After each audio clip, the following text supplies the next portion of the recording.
All right, Deon, it is good to be with you today, and man, Juneteenth is coming up. Yes. And you know, we've been talking about it for a while. Yeah.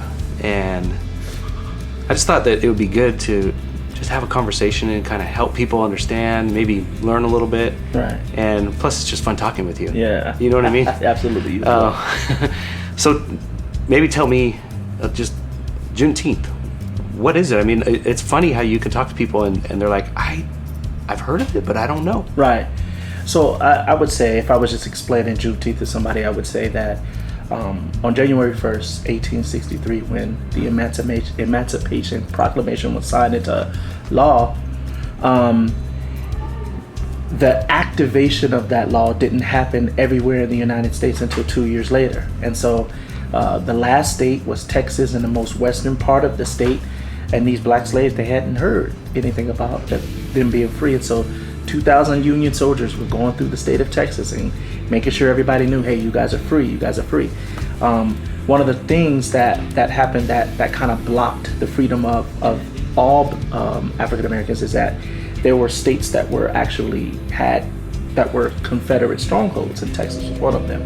And so there were some things where they're like, okay, well, we're trying to get this going, we're trying to do this. They're trying to get to everywhere that they need to go to make sure everybody's free, but how can they really do that when they don't have the manpower to do that? Yeah, for sure. It's a crazy story. I mean, could you imagine just waking up one day and not having any clue, and someone just comes up to you and says, you've been free? It's an amazing event. It's an amazing type of thing, situation that happened. And that's why it's widely celebrated in the African American community. As a matter of fact, I previously had not known this. I just grew up in the Church of God in Christ, and we always had these watch night services. So it'd be December 31st. We always come to church and we stay there all night, and there would be prayer every hour. But I never knew the significance of it. But then I found out that it was because December 31st, 1862, right? So going into that next year, January 1st, 1863, slaves in churches all around the South, and also just in private homes and different things like that, people were gathering, and they were just waiting for a reading of this proclamation that says that they were free, right?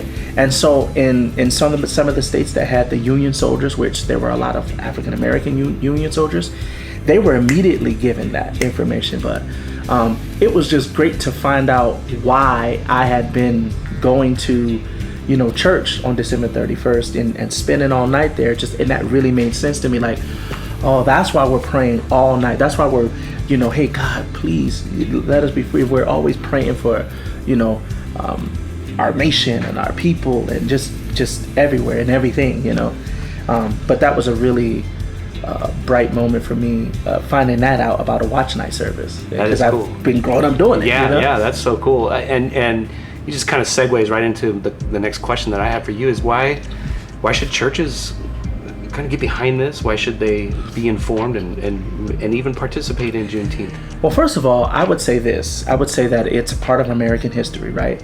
And to a large percentage of the African American citizens, we look at this Juneteenth as like a second July 4th, right? A second Independence Day. Yeah. So for us, this is one of our biggest holidays. And I'm very glad that most states see it that way. As a matter of fact, the state of Texas started naming it as a state holiday. It was the first state. So they were like, we're going to call Juneteenth, like this is going to be a state holiday. And 47 other states did it. We still have North Dakota, South Dakota, and Hawaii. Hawaii is the last state, that needs to, pull together with it. But it's a huge thing. This is actually when everyone who looked like me in this nation were actually free. Yeah. And it took 2 years. Yeah. So that's why it's such a big thing. It's like, I think about like you said, waking up every day, going in, not knowing that you're free. You're free 2 years ago, right? That's what the government says. That's what the historical documentation says. But the implementation of that took 2 years. Wow. As you're saying this, I'm having like this thought in my head of what a great analogy, even for your spiritual life. Yeah, absolutely. How many people are Oh my living, gosh. with this weight, and Yes. they're actually free. Free in Christ, In right? Christ. And so when they come into the knowledge of Christ, Yeah. that thing is actually freeing. Yeah. Yeah. Wow. It is the exact spiritual replica of that story, Yeah. of the freedom of Christ that we experience when we accept Him in our lives and hearts and minds. Yes, exactly. Awesome. I was just thinking, like, how can people in general just maybe learn from this, maybe grow in their understanding of culture and history, and I don't know. Yeah, and I would just say this too. On June 19th, first of all, it's appropriate to say Happy Juneteenth. Yeah. That's first, right? Yeah. Celebrate it with us. Yeah. Because this is an American holiday. Yeah. For most states, right? Yeah. And we want to celebrate our full cultured American experience. Yeah. And this is when most of African Americans felt free. They felt like, okay, now everything that's in America, all the promises of freedom and hope and all this kind of stuff, now it actually applies to me, right? Yeah. And so I would say, let this be a moment to connect to somebody who has a different culture, Yeah. who has experienced, this country in a different way, who has experienced freedom in a different way. And I think that it's not something that we should be afraid of.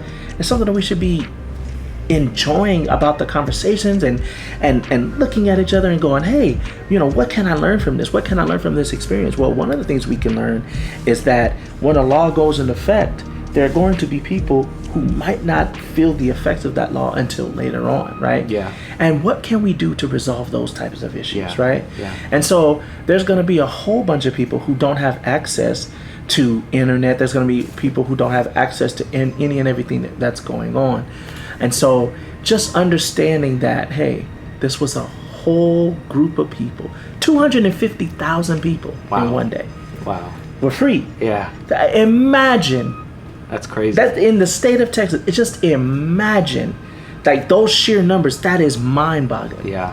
And so, but I would just say it would be a great thing for us all to celebrate as a nation. It would be a great thing for us to, for people to look at it and go, maybe I should give this type of credence, the same type of credence we give to July 4th, because there is a certain part of our country, a certain part of our citizens who actually felt the July 4th type freedom and independence on Juneteenth.